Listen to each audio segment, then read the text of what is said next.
Om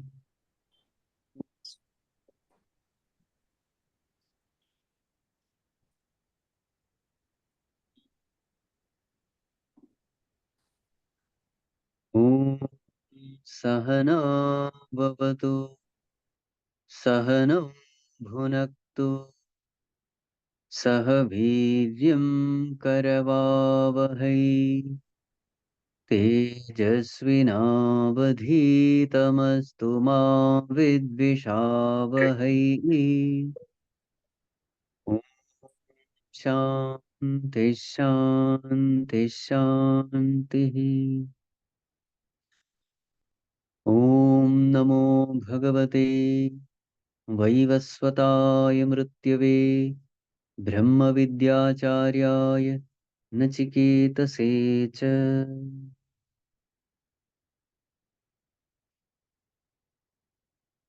Humble prostrations to one and all present here. So we are in the first valli of the second chapter, or we can call it the fourth valli. So this valli begins by criticizing the extrovertedness, saying that the sense organs, they mislead us by taking us away from the reality. Paranchi khani vyatranat swayambhu tasmat parang pashyate nantaratman.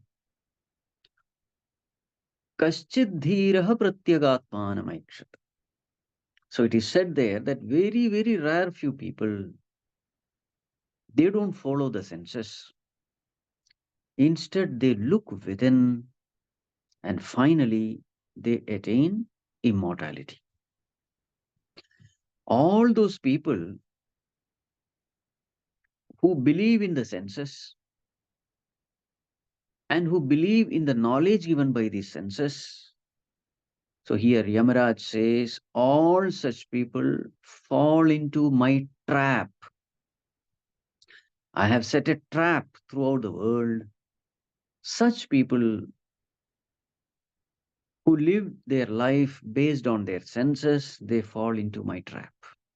The wise people, they don't fall.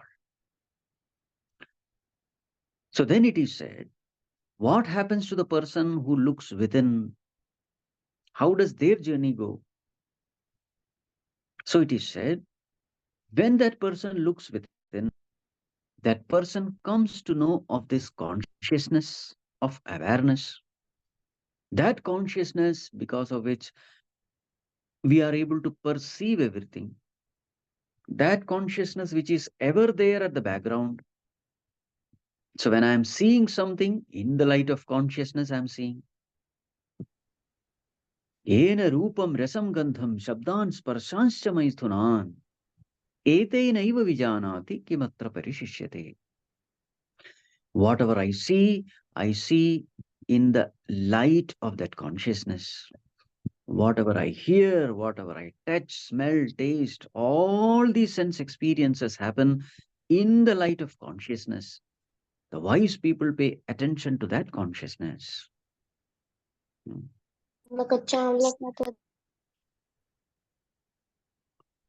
Somebody is not muted.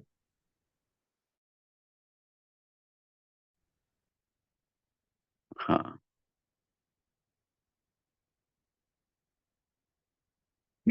Yes, Swamiji, I've done the needful. Okay. Am I also muted? No, Swamiji, you are not. Okay. So, swapnantam jagaritantam chobhau yena anupashyati. This consciousness is such that this consciousness remain in all the states of experiences also, whether it is deep sleep, whether it is dream, whether it is waking state. So this consciousness, in the presence of which different states of the mind also exist. So The Upanishads' loving guidance to us is pay attention to that consciousness. That alone is real. And what is the glory of this consciousness? The glory is it is the only reality in this world. It is the very substratum of this world. In fact, the whole world is an illusion. This consciousness alone is real. That is the glory of this consciousness.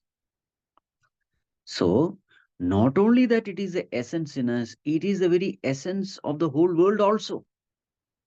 So, once you know who you are, the puzzle, the cosmic puzzle is solved. You come to know what Jagat is, you come to know what Ishvara is, and you come to know who you are also. So, you don't have to know what the world is, you don't have to know what God is. You have to know only one thing, just try to know who you are. If you can do this cosmic puzzle will be solved. So, but to know this consciousness, you have to be extremely alert. How alert you must be? So, two examples are given in verse number 8. The example of a pregnant woman, how carefully she takes care of the baby which is growing in her womb. She's careful about what she eats, what she sees, how to lie down, how to sit, how to walk, everything she is very careful. There are so many things which she likes, but if that is not good for the child, she gives up. There are so many things which she doesn't like, but for the welfare of the child, she takes it up. So in this way, with lot of love, with lot of carefulness, with lot of alertness, giving the highest priority to that baby, she brings up. And finally, what happens? The unseen baby becomes seen. Delivery happens. The unseen baby becomes seen. The child comes out. In the same way, unseen God becomes seen for a person who lives the path shown by the scriptures, holding on to that faith. So, this is one example. The other example is given of that of Agnihotri, how he is always alert of keeping that fire intact. So, whatever is needed, whatever havis is needed, whatever sacrificial wood is needed, everything is kept ready. At the back of the mind, always is alert that there is a fire. Is it glowing or not? Did I put enough fuel? So all at the back of the mind always is there. If even if he wants to go anywhere, he ensures that the fire has enough fuel to burn. So there is alertness. There is a reverential attitude towards fire. It is not just some fire. A reverential attitude is there. And therefore, he puts only such sacred things into that fire to ensure that the fire is alive. So, in this way, Agnihotri lives his life. So, two examples, the example of a pregnant woman and example of Agnihotri. These examples are given in order to show how a seeker should be alert throughout his life. This divine experience should happen in the mind. So, therefore, mind has to be kept pure. So, we should expose only to such things which will not pollute the mind. Transaction in the world is unavoidable, but carefully, intelligently, we have to transact in the world to ensure that our mind is peaceful, our mind is pure, because only in a pure mind we constantly experience the presence of the divine. So, up to this, we have seen. Now, we see the 10th verse. So, here in 10th verse, it is something like a Mahavakya. यदेवेह तदमुत्र यदमुत्र तदन्विह मृत्यो समृत्युमाप्नोति यहि अनानेव पश्यति यत् इह तदेव amutra. What is here, that alone is there. Yat amutra, that what is there, tad iha anu. The same thing is here. So whatever is here, that is there. Whatever is there, that is here. So what is here? Jivatma is here. Here means in me. What am I seeing? I am seeing Jivatma. So this Jivatma is itself there. There means Paramatma. So why the term there is used? It is as though God is away from us. That is a general feeling we have. God is somewhere far away, above the clouds, in the heaven, etc. So that is why their term is used. So therefore, here the Upanishad says there is absolutely no difference between Jivatma and Paramatma. Whatever is here in Jivatma, that itself is in Paramatma. Whatever is Paramatma, that itself is Jivatma. So this can be called as Mahavakya of this Upanishad. So what is Mahavakya? Jivatma Paramatma Aikya Vakyam it is. That equation which equates Jivatma with Paramatma is called a Mahavakya. Wherever such statements are there, all such statements are Mahavakyas. Aham Brahmasmi, Tattvamasi, they are all Mahavakyas. So because there is an equation, Jivatma is equated with Paramatma. So how do we equate? So we have to be very careful. So in Jivatma, the essence is consciousness. In Paramatma, the essence is consciousness. So with regard to essence, Jivatma equal to Paramatma. Otherwise, Jivatma can never be equal to Paramatma. As far as Jivatma is concerned, he is a Mayadasa. He is a slave of Kama, Krodha, Lobha, Moha, Mada, Matsarya. He is a slave of Ahankara, Mamakara, Ragadvesha. Hmm. So such a limited Jivatma can never be equated with Paramatma. But with regard to essence, both are one and the same. So this has to be understood. Many times people don't understand this. They say, how dare you say Jivatma is Paramatma? How dare you say that you are God? It's blasphemy, etc. No, no, no, no. You have to understand what it means.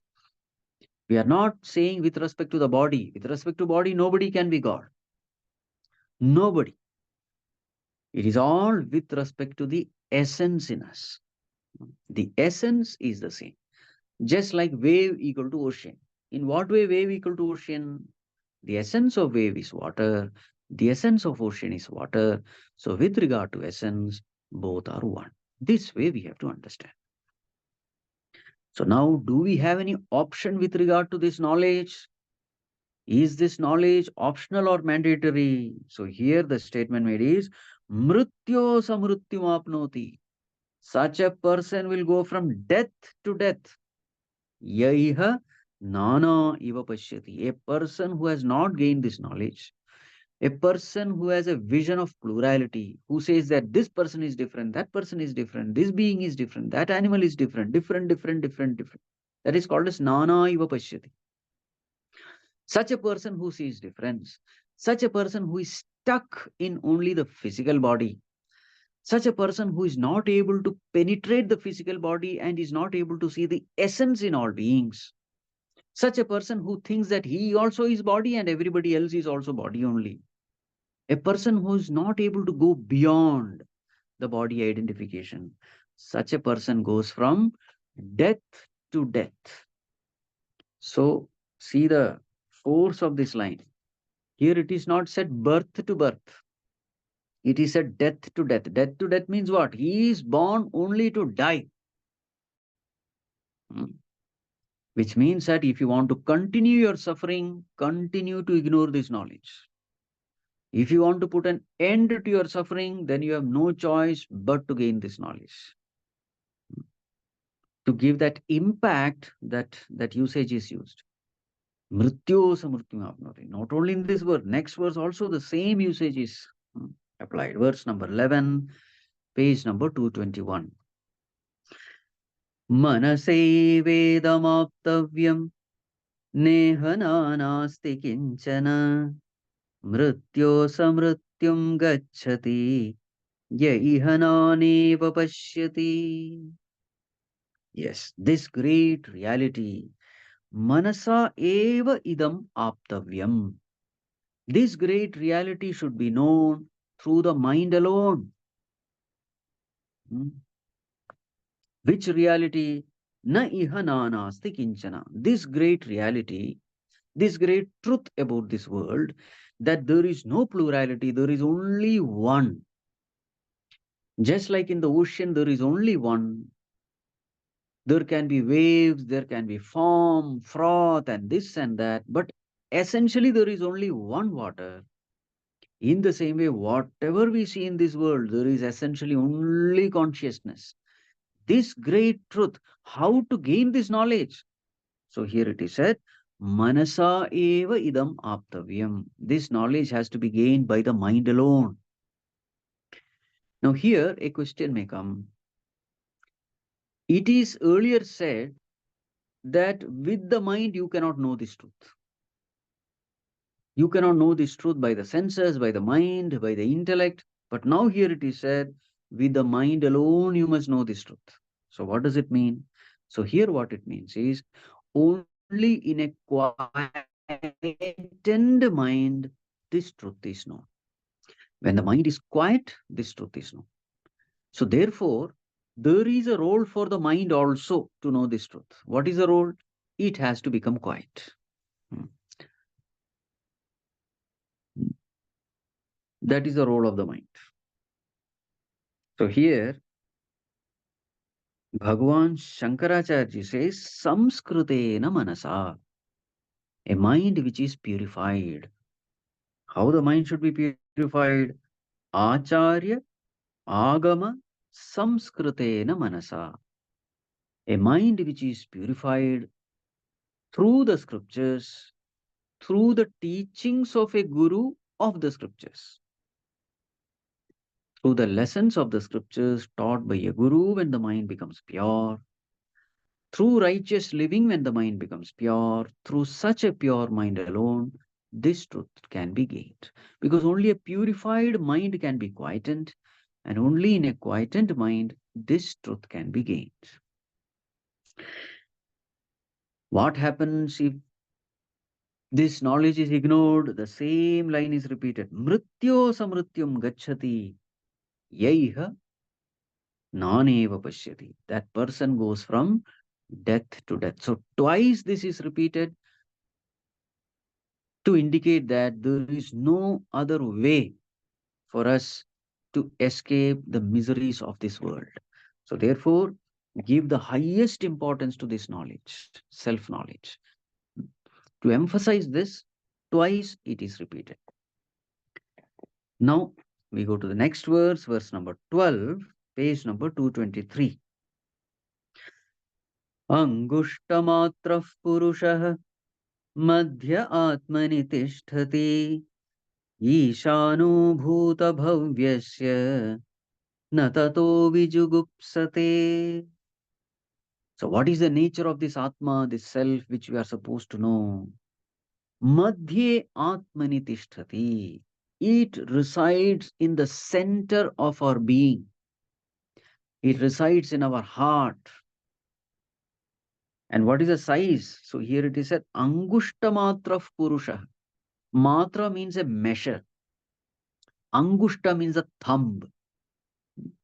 So this Purusha, this Supreme Being, this Lord, is seated in our heart, and this Lord is the size of a thumb. Angushta means thumb. Matra means measure. So the Lord is seated in our heart, and He is of the size of our thumb. Now you don't have to take all these things literally.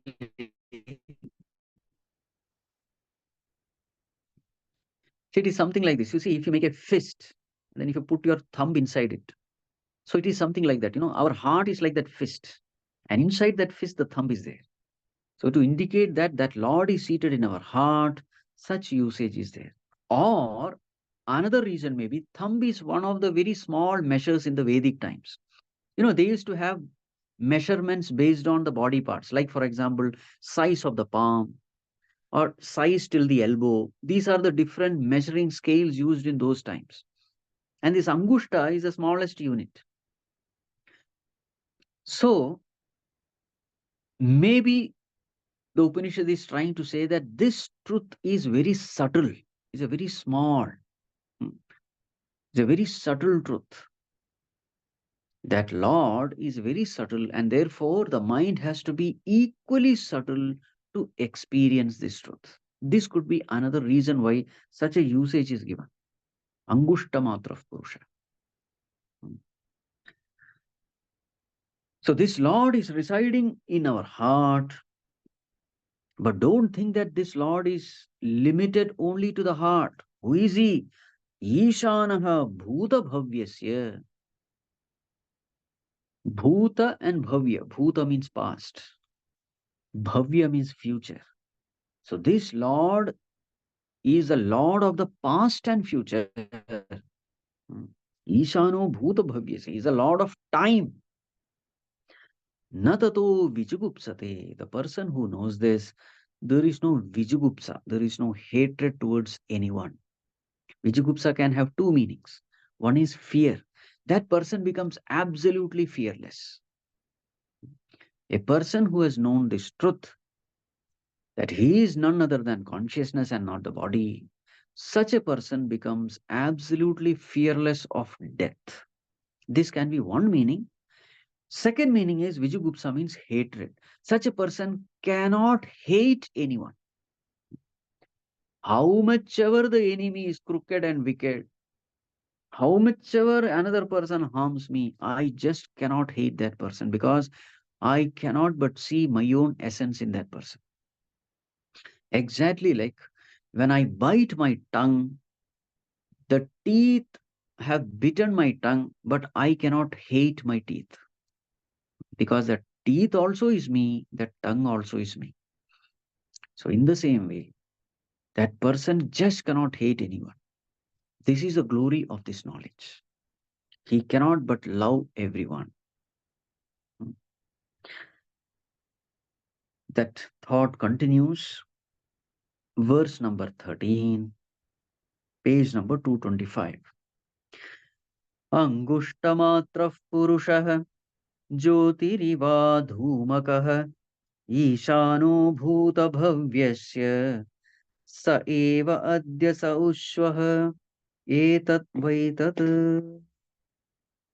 Angushtamatra Purusha. This Purusha, the supreme being who is residing in our heart, what is his nature? Jyotihi iva adhumakaha.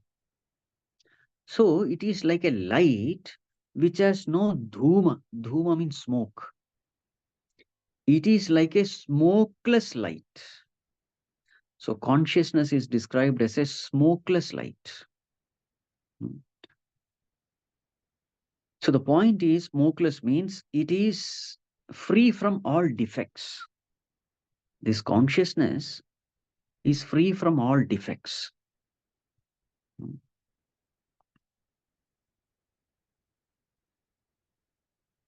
For example, you see, Jyoti is the term used here, light. So how do we define light? Light is that in the presence of which things are seen. This is the way we define light. Light is that in the presence of which things are seen. If this is a definition of light, then eyes, they are also a kind of light because in the presence of eyes, objects are seen. You perceive certain things. So in the light of eyes, we perceive color and form. In the light of ears, we perceive the nature of sound. In the light of what you call organ of smelling, we perceive smell. So in this way, all the jnanendriyas are nothing but light. They are all jyoti. If this is the definition, then even the mind is also a kind of light because in the mind also so many things we see. Mind has the ability to know. Now the question is, where do all these entities gain their light from? Do they have their own light, or is it a borrowed light? Is it a natural light, or is it a borrowed light? For example, sun's light is natural, moon's light is borrowed. In the same way, the eyes are able to see. The light in the eyes, the light in the ears, is it their own light or somebody else's light? So we say all these lights are borrowed lights. The original light is a light of consciousness. It is consciousness which is enabling the mind to know. Mind is able to know. Mind is able to think. But where is it getting the power from? So we say it is from consciousness. Consciousness enables the mind to know. So knowing is a property of consciousness. Mind has borrowed this property to know from consciousness. So a borrowed property is never an original property. And that is why whenever the mind knows, there is tiredness because it is not natural to it. Any thinking involves tiredness. Whereas consciousness knowing is not tireful knowing, it is effortless knowing. It is natural knowing. It is absolute knowing. It is spontaneous knowing. Knowing is the nature of consciousness. So consciousness does not get tired when it is knowing. Just like a mirror does not get tired due to reflecting. Reflecting is the nature of mirror. It doesn't get tired. Wherever there is tiredness, understand that it is not its natural property. Fire doesn't get tired by giving heat and light. It is natural. So that is why the term used is adhumaka. It is a smokeless light. Smoke means imperfection. In the fire also, if you see, when the burning is not happening properly, it gets converted into fire and converts into smoke. What is smoke? Imperfect burning is translated into smoke. When there is perfect burning, there is no smoke. In the same way, perfect knowing is defectless knowing to indicate that adhumakaha is used. And the knowing of this consciousness, it is not dependent on any sense organ. Consciousness doesn't depend on anything to know. Whereas mind and the senses, they depend on consciousness to know. You see? So it is an independent knowing, effortless knowing, defect-free knowing, absolute knowing. Consciousness knows everything. The mind cannot know everything. The senses cannot know everything, but consciousness knows everything. So there is absolute knowing, there is defect-free knowing, effortless knowing, and independent knowing. To indicate all this, we use the term adhumaka. This is the glory of consciousness. So every time we meditate upon consciousness, all these terms should come up in our life. That is why we are studying the scriptures. The moment we talk about consciousness, God, Brahman, self, etc., all these points should come. This consciousness, don't take it lightly. It is a Lord of the universe. Ishano bhuta bhavyasya. Saeva adya saushvaha. Today also that consciousness alone is the truth. Tomorrow also, when everything goes away, the whole world goes into pralaya, the whole world goes into an unmanifest state, even then, this consciousness alone will remain. Saushvaha. Even today, when we are seeing the world, when we are seeing ourselves, the truth is consciousness alone is. That is the truth. So that means eternal truth is only one thing, and that is consciousness. Therefore, shift your attention to that consciousness. Nachiketa, what you have asked, etat vaitat. This is that. What will happen to a person who ignores this knowledge? Next verse, verse number 14, page number 227. Yathodakam durge vrishtam parvateshu vidhavati evam dharman prathak pashyan tanevanu vidhavati. One example is given here. Yatha, just as Durge Parvateshu, upon high mountains, Vrishtam Udakam. So there is a rainfall, and the rain falls on the high mountains. What happens to the water? Vidhavati, it starts running down, and thus it is completely lost. The rain water falling upon the high mountains, those waters are completely lost. Evam, in this way, Dharman Prithak Pashyan, the one who sees differences. Hmm. Prithak means difference. Taneva Anuvidhavati. He also follows those differences. Meaning, those people who see only the bodies of the beings. Dharma means the nature of a thing. So, a person who believes that the nature of a person is nothing but that person's body. That is the meaning. Dharman Prithak Pashyan. So, therefore, a person who is stuck with the body, he doesn't see anything. He sees that person as the body alone. What happens to that person? Taneva anuvidhavati. He also follows that body. So just like the water fallen upon the high mountains are completely shattered, lost, they are never collected. Those waters are completely lost, runs everywhere. In the same way, a person who gives only importance to the physical body, he is also lost.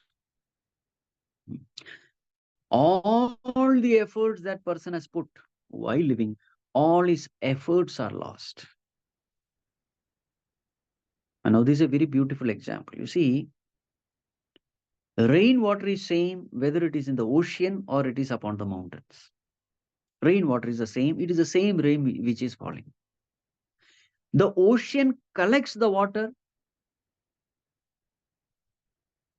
whereas the mountains loses all water. One is benefited, the other is not benefited. In the same way, all of us are living in this world. Everybody, whether the ignorant person or the wise person. And we are all interacting with the world. We are all using our sense organs. We are all using our mind and intellect and the body. Both, whether it is wise or the otherwise. All of us, we are interacting with the body. The ignorance ones, they give importance only to the physical body, the physical appearance of the world. They get stuck up in the name and form, and they are completely lost. In fact, the names and the forms create bondage in this person. He becomes bound by the seen world. What about the wise people? Wise people who are living their life based on the teachings of the scriptures. And what is the teaching of the scriptures? Don't trust anything that is seen. The essence is consciousness. Perform all your actions holding on to that consciousness. Again, understand yourself also to be that consciousness. Don't give any much importance to the physical body. This is the teaching. When such a person lives in this world, what happens to him? That very same world helps that person liberate from bondage. You see, both of them are in the world. For one person, the world binds that person. For the other person, the very same world liberates that person. You see, you see the example there. Rain is same for the mountain and the ocean. The mountain doesn't get any water. In fact, the mountains are, uh, all the mud also is get washed away by the water. It is what you call, you know, it is a loser after that rain. It gains nothing. Neither the water, even the mud and the stone and the rock, everything falls down. The mountain becomes a loser, ocean becomes a gainer. Rain is the same.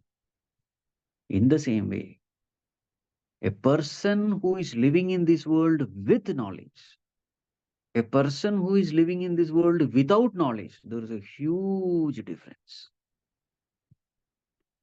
A person who lives in this world without knowledge tend to give importance to the names and the forms, the outer appearance, and is completely cheated, because actually speaking, there are no names, there are no forms. Every form is nothing but matter stuck to consciousness. It is nothing but mud around consciousness. There is no such entity called this person. What is there is only nothing but matter, the five elements. A form is given to the five elements, that is called a human being.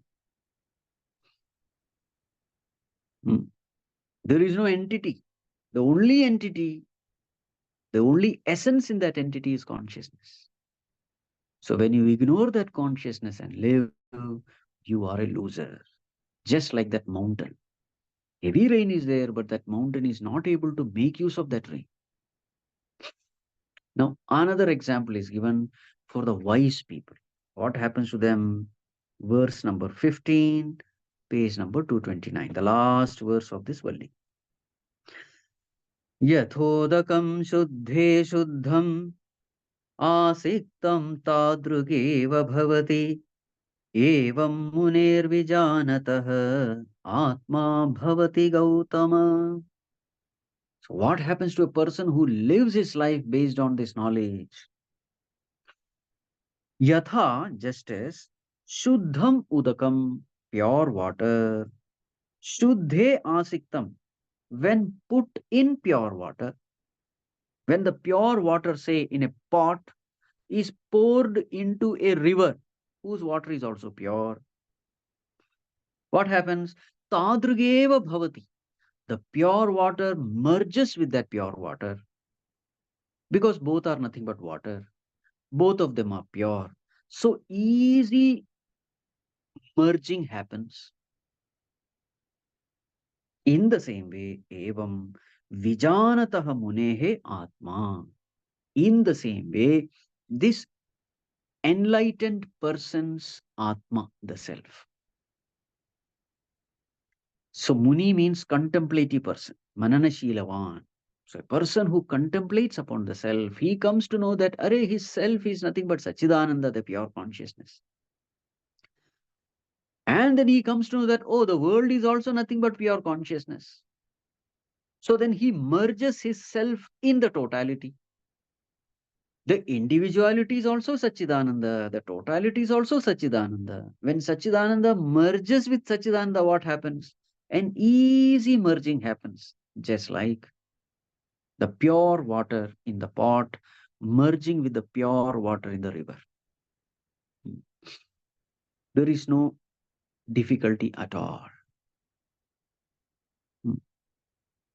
So this is what happens, meaning the finite easily merges into the infinite. Because he comes to know the essence of this finite is nothing but the essence of the infinite.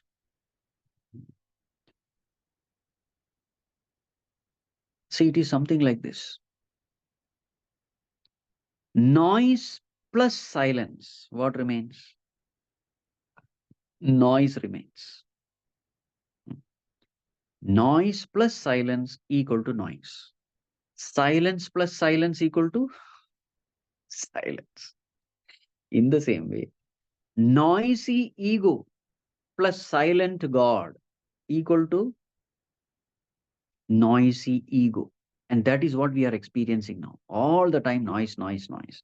You sit silently, close your eyes, you will find the mind is chattering. That is called as noise. Noisy ego plus silent God equal to noise. Once you silent the ego through this knowledge, you come to know this ego is an illusion. You make this ego silent. Then what happens? Silent ego plus silent God. Silent ego is no ego at all. Ego is completely gone the moment it becomes silent. What remains is only silent God. What remains is only silence. This is what is said here. So you have to just silence your mind. Once you can silence your finite mind, you merge into infinite silence. This is the point. My job is not to silence the world, not necessary. My job is only to silence my little, small, finite mind, my own mind. And that is in my control. The moment my mind becomes silent, I merge with the infinite silence. And I come to know that I was already infinite. This noisy mind is making me believe that I am a finite being. That notion that I am a finite being is a wrong notion. It is a noise. The notion that I am a finite being, that is also a noise. The moment that noise is subsided, that notion is gone. The notion that I am finite is gone. Then what remains is only infinity.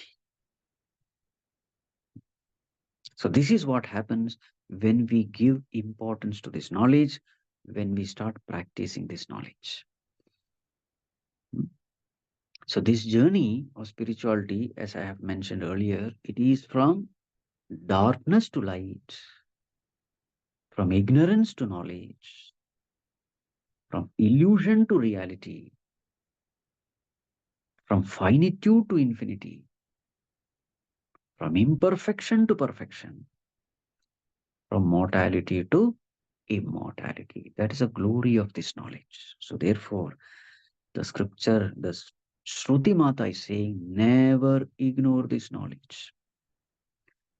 Never be too busy in this illusory world that you have no time for the reality. Don't do this stupidity. Right. With this, the Valli comes to an end.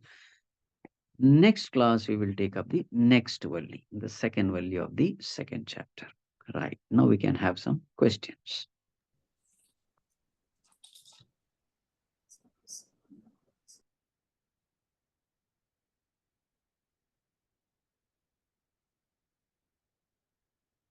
So anybody, okay, Urvi's raised her hand. Urvi, please go ahead. Hari Om Swamiji. Ah. Swamiji, I had two questions. When we are talking about this consciousness, and when we speak of the consciousness as per the text, the scripture in Kathopanishad, it is equivalent to God, Ishvara, Satyachitta Ananda, and everything that is there. So my question is that, Swamiji, when we meditate, we become aware slowly as we go deeper. We become aware we have a body. Then we become aware that we have a mind. That means there is an observer which is observing all these things, right? And slowly when we go deeper, uh we there is a point where we go even like there is just this presence of awareness. So are we talking about this consciousness? Is this awareness? Yes. That is the the light, Yes. right? So, Swamiji, the question is that so when we go deeper and deeper, and there is a moment where we experience that bliss, but there is still the experience. I am still aware about that experience. So, how can this Satya Chitta Ananda is the consciousness? Because I am still experiencing that. No? Are you not aware of that I? Yes, I am. Ah, At so this that point, means that yes. so that means that awareness is different from that I. In the light of awareness, you are experiencing your I, your ego, your individuality. So I am experiencing Sattva Chitta Ananda. What does that mean? See, there is, when you are experiencing, you just analyze your experience. You will find that there is a presence, and in that presence, you are experiencing your existence. Hmm. Hmm. So, your attention should go to that presence, in the presence of which you, the individual, is present. So that means at that level, when there is an experience of Sattva Chitta Ananda, I am actually experiencing this consciousness. This experience is experiencing the experience. Yes, yes. And There is a then, presence. That presence, you go on paying attention. Now and then, again and again, and slowly a habit starts forming. A habit to pay attention to that presence. yes, Swamiji. And slowly that takes over. Yes. And a time comes when you come to know that everything else is just a an imagination of the mind. Only this presence is real. Yes. So Swamiji, so when we talk about Sattva Chitta Ananda, where there is an experience of bliss, and then there is an experience of oneness, like everything is just one. So what is coming to understanding experientially is that it's the depth. More and more we just be with it. It's the depth of consciousness that we start Yes, experiencing, right? yes, yes, yes. Okay. Okay, Swamiji, thank you. So that was the first question. Now the Mm. second question is, Swamiji, so when we talk about scriptures in terms of Patanjali Yoga Sutras, so it talks about we have panchakoshas, you know. So the last one is the Anandamaya, the last one is Anandamaya Kosha. And otherwise, when we listen to other masters, they talk about seven koshas. So after Anandamaya kosha, there is one more body, the causal body, the cosmic body, and then the Nirvanic body. So my question was that does our Upanishads also talk about these two bodies, which is not mentioned in the Patanjali Yoga Sutra? See, in our Kathopanishad itself, if you see, what are the different stages? Sense organs. Higher than sense organ is the mind. Hmm. Higher than mind is the Intellect. intellect. Higher than intellect is the total intellect, Hiranyagarbha. Hiranyagarbha. Yes. See, that is called as cosmic thing. Hiranyagarbha. Higher than Hiranyagarbha is Avyakta. So if you want to increase koshas, you can. There are so many levels. All right. Avyakta. Higher than Avyakta is Purusha. So if you see, you can have this, so many levels. Got it. Got it. Thank Yeah. you. Hmm. Right. Thank you, Urvi. Rahul, please go ahead. Hariom Swamiji, can you hear me? Yes. Okay, so I'm just like I'm taking up Urvi's question only in a way. Swamiji, you had said that your experience is another name for the world is experience. Hmm. So when Urvi is asking that, if she's experiencing bliss, so Hmm. that again, that what she is experiencing bliss would be again worldly, wouldn't it be? It all depends on what you experience. So the fact that experience itself is is worldly means it is not bliss. I mean, what we would would call bliss. I mean, as in the Godhead or whatever. See, don't play with words. Uh, Satchit Ananda, is it something to be experienced? Yes or no? uh, to be experience would be worldly, no? To become, See, okay, let me put the question another way. Is God experiencing its own existence? no. I mean, the fact that if experience is connected to be is like anything which is experience is worldly, then if it's experiencing its No, own no, existence. I'm just asking this question. Is God experiencing his existence?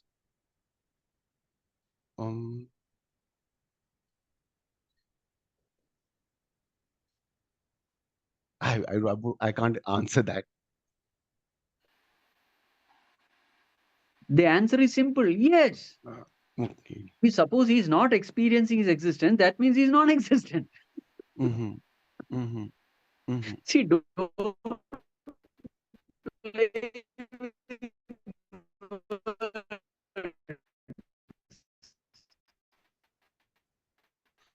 worldly, not necessary. Mm-hmm. Experience means I am going through. It's I don't know what word to use. That state of being is also an experience, isn't it? Okay. So existence is an Mhm. experience. Bliss is an experience. Awareness is an experience. Mm-hmm. We may call it spiritual Mhm. experience. That is fine. The experience of the nature of the spirit. Actually, giving it a name is actually, we corrupt it immediately. If you're giving it a name, it's Correct. gotten Correct. corrupted. Don't worry about the term used. Experience will have to be there. Experience of existence has to be there. Mm-hmm. So when we are saying Satchidananda, it is something to be experienced. What is the use of using a term which cannot be experienced? So when we say at that higher stage, one experiences bliss, what other term can you give other than experience? No, but Swamiji, when we are giving giving it a term, we are limiting it. That therefore we can experience it. Because we've already limited it. I mean, we can only experience something which is limited. So something which is unlimited we will not be able to experience. I mean, Who said? If something unlimited cannot be experienced, that means that doesn't exist. What is the proof that something exists? Experience is the proof. If a Mahatma says that the highest state is Satchidananda, that bliss, if a Mahatma says it, that means he has experienced it. Without experiencing, how can he say that state exists?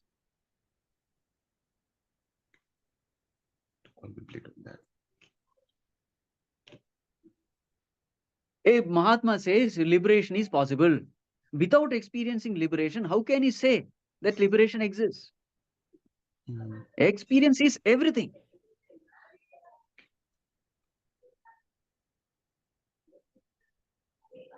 So Swamiji, can there be an object-less experience? That is always possible. But experience has to be there. Objectless, yes, that is the highest. But experience has to be there. Right. Object may or may not be there.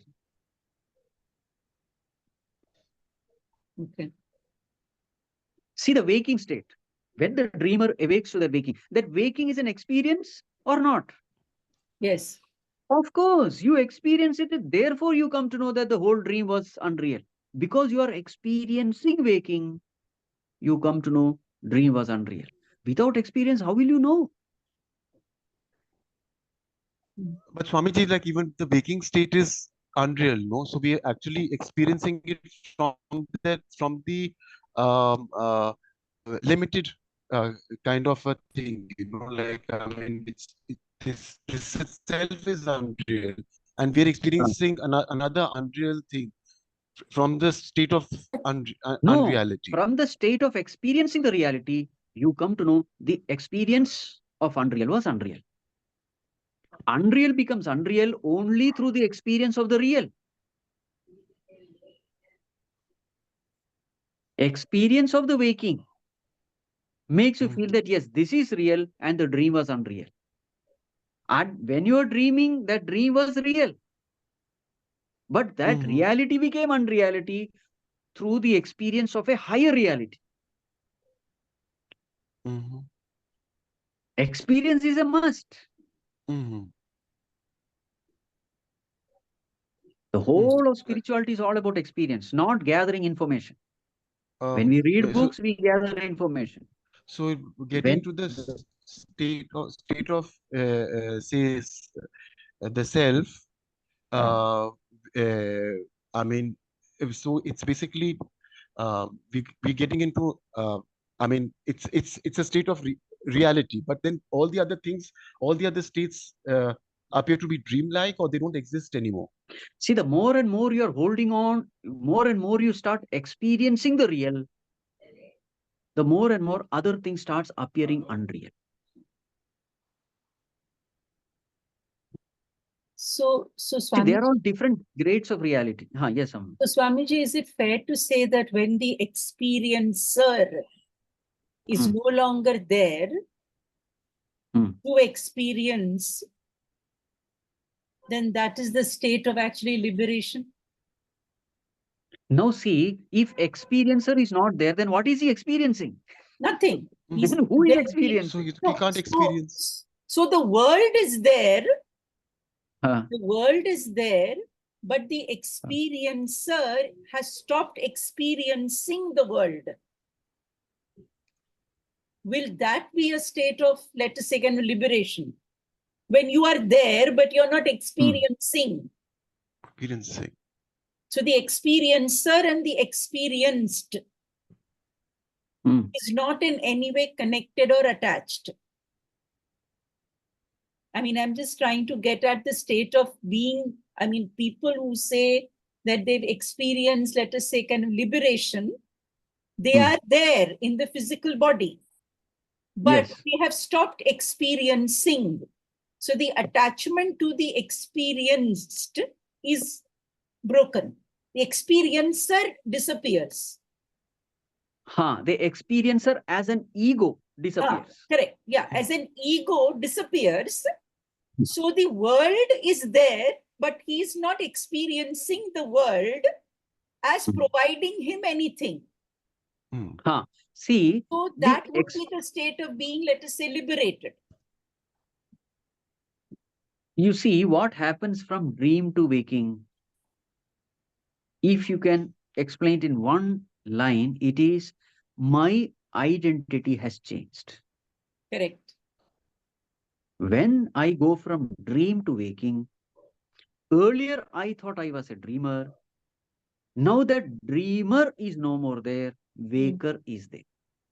So I have a greater understanding about myself. That's all what is waking up. Okay. Waking up is nothing but a clear understanding of myself as I am.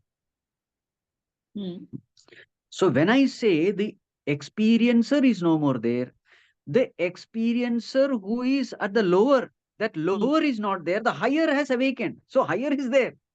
Okay. Okay. Higher experiencer is there.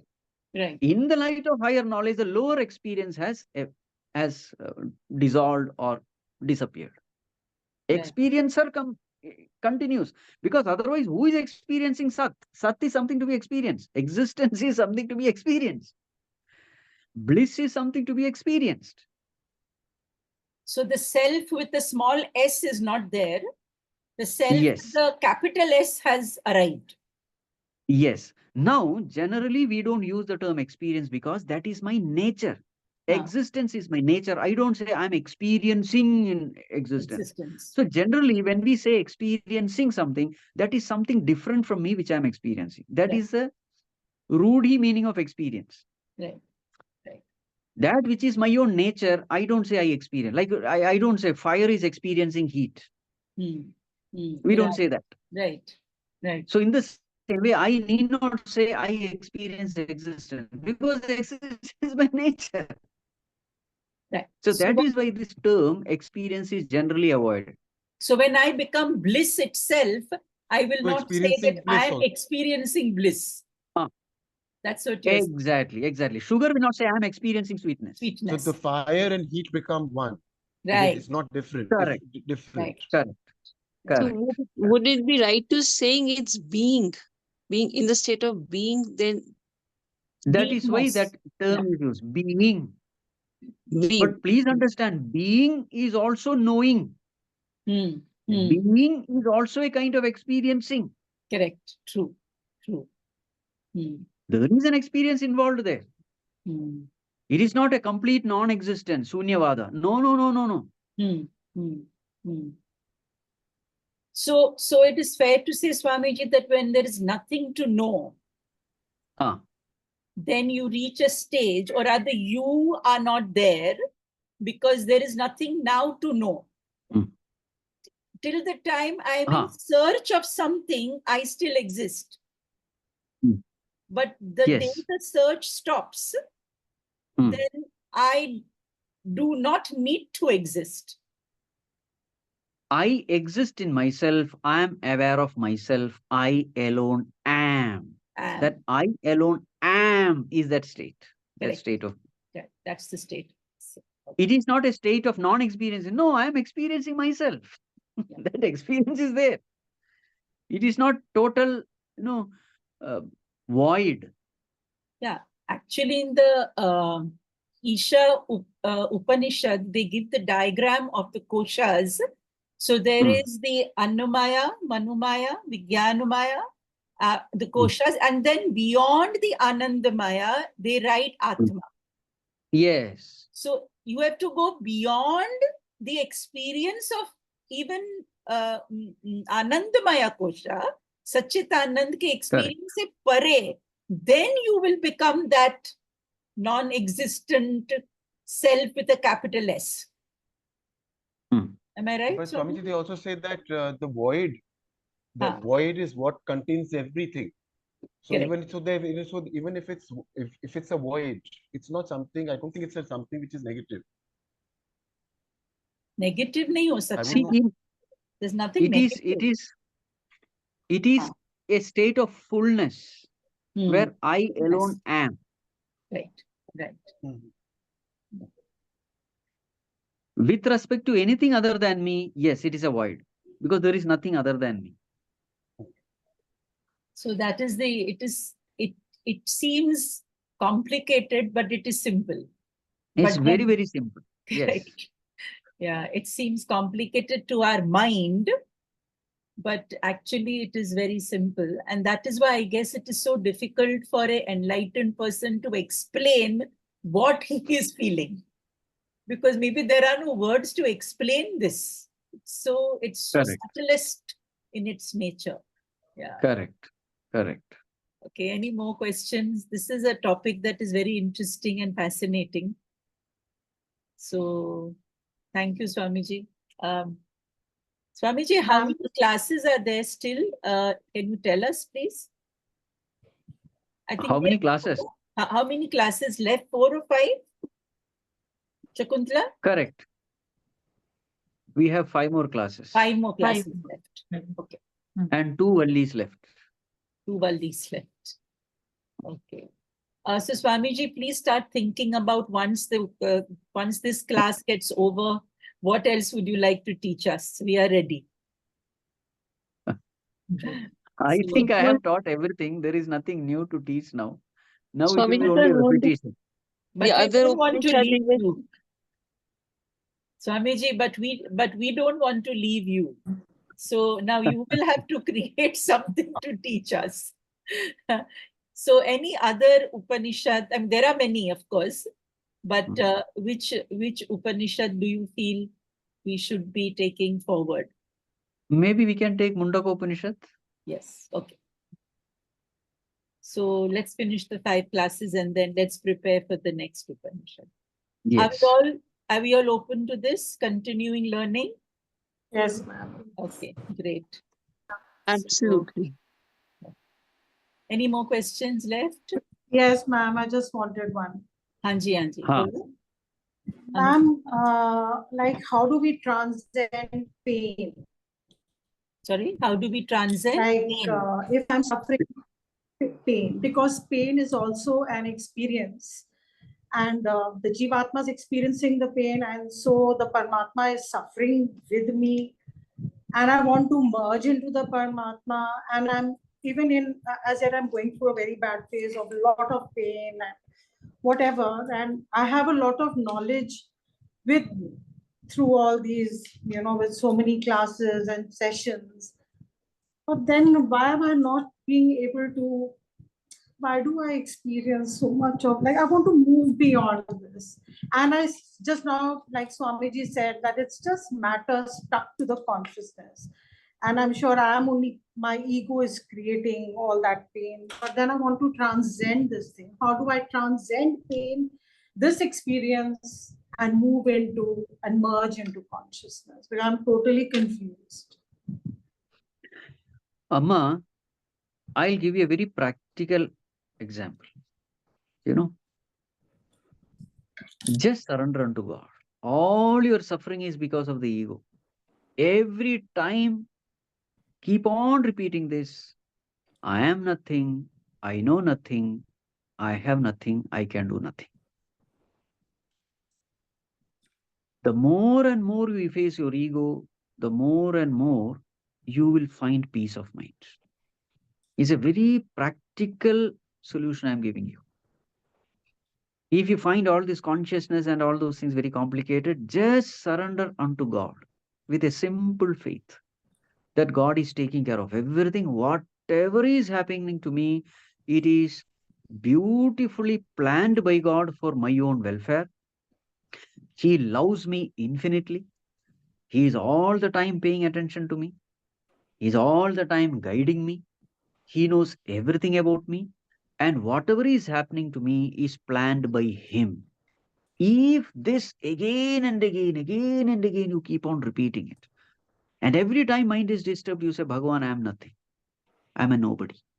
Never insist on anything. Just allow the life to take its own course. If you can remain in this way, you will have abundance of peace of mind.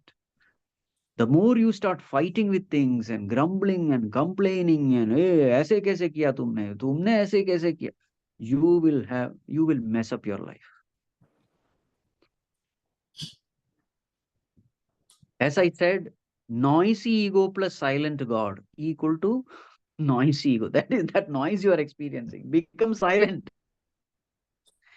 Become silent means what? Surrender. You know that Gaur Kumbhar story? Sant Jnaneshwar Maharaj, Jnanadev. No. Yeah, this is very famous in Maharashtra, this story. So this Jnanadev had a little ego. So then Gaur Kumbhar was a great, he was a potter. So Sant Jnanadev told Gaur Kumbhar, just find out how many of these pots are well, what you call that, well cooked or something. The pot has to be heated up Yes, sir. so that it becomes. So then Gaur Kumbhar started beating everyone. All of them were great saints. Who are the other brothers and sisters of this Jnaneshwar? They were all there. I don't remember the name. Anyway. So then he started beating all the people. Everybody remained silent. When beating was given to Jnanadev, he immediately protested. How dare you beat me? Then Gaur Kumbhar said, this person is not yet fully baked.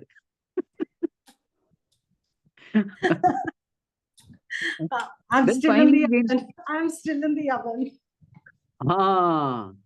So the person who reacts to every situation, but talks back, fights back, very resisting type, they will have miserable time. The more But and more you become. Swamiji, 1 minute. But if somebody is just like a silent spectator of everything going around and is just silently watching, enduring, bearing, then what do we do?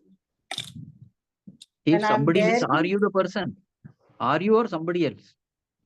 no, it's me. If I am like whatever is going on around me in my family, with my children or with anybody, and I'm seeing all of that, and I know that I can do nothing about it. And then like I just don't know how to deal. And even I sit and I think, oh, I'm consciousness and this is karma. My back pain is karma. And all these No, things you are, will have no peace of mind. If you do that, you will have no peace of mind. I can tell you. Sitting quietly also, you will have no peace of mind because you are yes. not doing your dharma. As a mother, you have to bring your child in the right path with whatever freedom is given to you, Only then you will have peace of mind. Suppose the child is doing something bad and you are just watching, I am witness, consciousness, akarta, bhokta. You will be miserable. So therefore, there is a fine balance. On one side, you are doing whatever you are supposed to do as a housewife, as a mother, you are doing whatever you are supposed to do. On the other side, there is a total surrender unto God, saying that Bhagwan, your will is happening, whatever you are doing is right. There's a very delicate balance between two. On one side, you are very active, on the other side, you are totally surrendered. That is the time when there is peace of mind. Thank you, Swami. Okay. Swamiji, with this explanation that you've given, the only person or the only thought that goes to is Hanumanji. Active on the outside and silent within. Totally Exactly. surrendered within. Yes. Doing whatever came in front of him to be done. Yes. Yes. Very difficult to be that though. That is sadhana. Sadhana, correct. But I think what Swamiji said is beautiful, Mona, that if you are a mother, then your duty as a mother, you have to perform. If you're a wife, then the duty as a wife, you have to perform. Whatever roles we have taken, we have to perform those roles to the best of our ability and then let God take care of the rest. Isn't it, Swamiji? Correct. Correct. So Correct. all our roles, we have to perform our roles. We are here, we have a role to perform. Like Swamiji has a role to perform, he's doing it. And I think we also have more roles. As Swamiji, I don't know how many roles he has. He has only one role, right, Swamiji? Of a guide. Swamiji is actually in an easy kind of position. He has only one role. We are all caught in our mess, noisy mess. So No, ma'am. No, ma'am. It is like iceberg. We are just seeing it is like iceberg. We are just seeing the top part of the successful part of Swamiji. We are climbing up the mountain. Now, We are still now at the to peak. teach all this, he has studied all this. I think, No, ma'am, but Swamiji is the role model for all of think us. what More Swamiji roles. said, no, about the noisy ego. So I think when you have a single role to perform, then your noisy ego reduces. Am I right, Swamiji? See, when there is more and more light, there is more and more ease. Right. Because everything is clear. When there is a lot of light, everything is clear. Then there is very less effort. That's beautiful. When there is no light, in darkness, whatever you do is a problem. In whichever direction you walk is a problem. Lovely. So in darkness, whether you are quiet, it's a problem. You speak something, it's a problem. You smile at somebody, it's a problem. You don't smile, it's a problem. That's true. Yeah. So be without friends. God, everything is a problem. With God, everything is beautiful. So keep God always with you. That's the only thing to be done in life. Keep God always with you, friends. That's important. That is our take home today. Please keep him to your right or left. Swamiji, where should we keep him? To my right, left, in front, behind? No, in your center. In the your center of your the heart. thumb. The thumb. Yeah. The Angoshti Matra. Let's keep him here. Angushtamatra Purushaha. Madhye Atmani Tishtati. In the center. Madhya.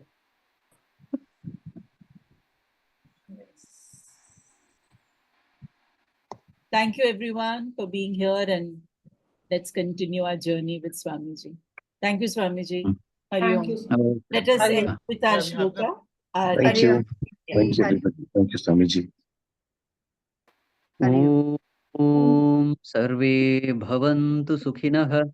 Sarve Santu Niramayah. Sarve Bhadrani Pashyantu. Ma Kasyid Dukkha Bhag Bhavet. Asato Ma Sadgamaya. Tamaso Ma Jyotirgamaya. मृत्योर्मा अमृतं गमय। ॐ पूर्णमदः पूर्णमिदं पूर्णात् पूर्णमुदच्यते पूर्णस्य पूर्णमादाय पूर्णमेवावशिष्यते। ॐ शान्ति शान्ति शान्तिः। हरिः ॐ श्रीगुरुभ्यो नमः। हरिः ॐ।